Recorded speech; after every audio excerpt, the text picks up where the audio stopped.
हरे भरे खेतों के बीच में बसा हुआ एक छोटा सा गांव। पक्षी चहचहा रहे हैं और लोग अपने दैनिक कार्यों में व्यस्त हैं। इस छोटे गांव में जीवन सरल और प्राकृतिक था। लक्ष्मण अपने खेत में काम कर रहा है, गर्मी में पसीने से तर। वो अपनी फसल की देखभाल करता है और मिट्टी की सोंधी खुशबू महसूस करता है। लक्ष्मण एक ईमानदार किसान था जो अपनी मेहनत और लगन से जाना जाता था। गांव के लोग लक्ष्मण के पास आते हैं और उससे सलाह लेते हैं। लोग लक्ष्मण के इर्द गिर्द जमा होते हैं, उसकी बात ध्यान से सुनते हैं।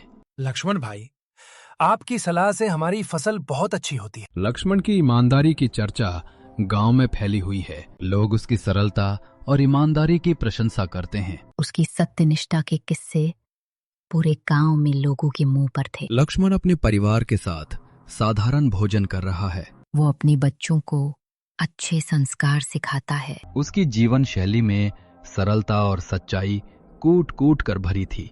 लक्ष्मण अपने बच्चों को कहानी सुनाते हुए वो अपने बच्चों को नैतिकता का महत्व समझाता है। सच्चाई और मेहनत से बड़ा कोई धन नहीं। कहानी का ये आरंभ हमें लक्ष्मण के जीवन के बारे में बहुत कुछ सिखाता है।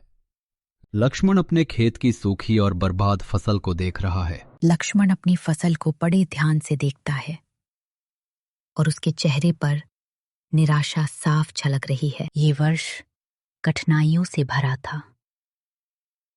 खेत की लहलहाती फसल अब सूखे तिनकों में बदल चुकी थी। लक्ष्मण अपने घर पर बैठा है। उसकी पत्नी चिंता में डूबी है। पत्नी लक्ष्मण के पास आकर बैठती है। उसकी आंखों में चिंता साफ है। हम अब क्या करेंगे? बच्चों को कैसे खिलाएंगे? हम कोई रास्ता निकाल लेंगे। गांव के लोग लक्ष्मण के घर के बाहर इकट्ठा हैं और उससे बात कर रहे हैं। गांव वाले लक्ष्मण को सुझाव देते हैं। वो चुपचाप सुनता है। अगर तुम्हें जल्दी पैसा चाहिए तो थोड़ा बेईमानी की सोचो। वो मन ही मन अपने सिद्धांतों को याद करता है और निर्णय लेता है। लक्ष्मण ने अपनी आत्मा की आवाज सुनी और अपने सिद्धांतों पर अडिग रहने का फैसला किया। मुझे बेईमानी से पैसा नहीं चाहिए। लक्ष्मण अकेले बैठा है, गहराई से सोच रहा है। वो अपने खेत की ओर देखता है, अपनी कड़ी मेहनत को याद करता है। अकेलेपन की इस घड़ी में लक्ष्मण ने अपने संकल्प को और मजबूत किया। लक्ष्मण अपने घर के बाहर खड़ा है, भविष्य की ओर देख रहा है। वो गहरी सांस लेता है और अपने प्रयासों को दुगना करने का संकल्प लेता है। मुसीबतें आएंगी लेकिन मैं हार नहीं मानूंगा। लक्ष्मण ने कठिनाइयों से लड़ने की ठान ली थी, हर चुनौती का सामना करने के लिए तैयार।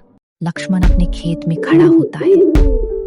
उसके चेहरे पर दृढ़ता झलकती है। जीवन की कठोर परिस्थितियों के बावजूद लक्ष्मण ने ईमानदारी के मार्ग पर चलने का दृढ़ संकल्प लिया। खेत में सूखे की वजह से मिट्टी फटी हुई है। लक्ष्मण अपने हाथों से मिट्टी को सहलाता है। मैं हार नहीं मानूंगा, ये समय भी गुजर जाएगा। लक्ष्मण बीज बोने की तैयारी करता है। वो सावधानी से बीजों को मिट्टी में डालता है। नए सिरे से शुरुआत करते हुए लक्ष्मण ने अपनी मेहनत और लगन से फसल को फिर से उगाने का संकल्प लिया। लक्ष्मण अकेले खेत में काम करता है, पसीने से तरबतर। वो लगातार काम करता रहता है, बिना रुके। लक्ष्मण ने यह समझ लिया था कि ईमानदारी की राह कठिन हो सकती है, परंतु अंततः फलदायी होती है। लक्ष्मण खेत के किनारे खड़ा होकर उगते पौधों को देखता है। वो धैर्यपूर्वक इंतजार करता है, समय की ओर देखता है। समय बीतता गया। लक्ष्मण खुशी से झूम उठता है। मेहनत और ईमानदारी कभी बेकार नहीं जाती। फसल के साथ लक्ष्मण की ईमानदारी और मेहनत भी रंग लाई। गांव की गलियों में एक अमीर व्यापारी की गाड़ी दिखाई देती है। व्यापारी की गाड़ी गांव में प्रवेश करती है। लोग उसे देखते हैं। गांव के लोग आश्चर्यचकित होकर व्यापारी को देखते हैं, जो अपने व्यापार के लिए प्रसिद्ध है। व्यापारी गांव के चौराहे पर खड़ा होकर लक्ष्मण के बारे में पूछता है। व्यापारी कुछ स्थानीय लोगों से लक्ष्मण के बारे में जानकारी लेता है। ये लक्ष्मण कौन है जिसकी ईमानदारी की चर्चा सब कर रहे हैं? वो एक साधारण किसान है, पर दिल का बहुत साफ है। व्यापारी लक्ष्मण के घर पहुंचता है और उससे मिलता है। व्यापारी लक्ष्मण के घर की ओर बढ़ता है और दरवाजे पर दस्तक देता है। आपकी गाड़ी देखकर समझ गया कि आप कोई खास व्यक्ति हैं। मैं तुम्हारी ईमानदारी के बारे में सुनकर आया हूँ। व्यापारी लक्ष्मण को सहायता का प्रस्ताव देता है। लक्ष्मण को व्यापारी की बात सुनकर आश्चर्य होता है।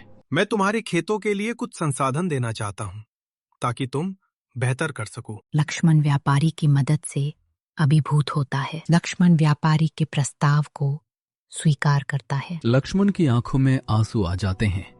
वो व्यापारी का आभार मानता है। लक्ष्मण और व्यापारी की दोस्ती की शुरुआत होती है। व्यापारी लक्ष्मण को गले लगाता है और दोनों मिलकर आगे बढ़ने का संकल्प लेते हैं। आपकी मदद से मेरी नई शुरुआत होगी। हम मिलकर गांव को भी आगे बढ़ाएंगे। दोनों की दोस्ती एक नई दिशा में कदम बढ़ाती है। खेतों में लहलहाती फसलें और सुनहरी धूप। लक्ष्मण खेतों में खड़ा होकर फसल की समृद्धि को देखता है। लक्ष्मण की मेहनत का फल इस बार उसकी फसल में साफ दिख रहा था।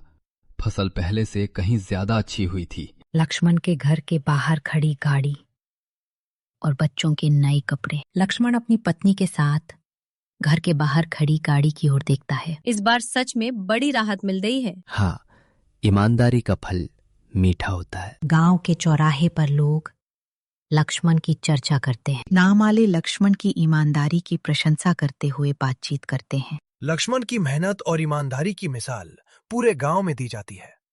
वो सच में एक प्रेरणा है। छोटे बच्चे लक्ष्मण के खेत के पास खेलते हुए उसे देखते हैं। बच्चे लक्ष्मण के पास जाकर उसकी तरह बनने की इच्छा जताते हैं। गांव के बच्चे लक्ष्मण के ईमानदार व्यक्तित्व से प्रभावित होकर उसकी तरह बनने का सपना देखने लगे। लक्ष्मण का परिवार एक साथ बैठा खुशी के पल बिताता है। परिवार के सदस्य हंसी खुशी भोजन करते हैं और बातें करते हैं। लक्ष्मण का परिवार अब सुख शांति और समृद्धि में आनंदित था।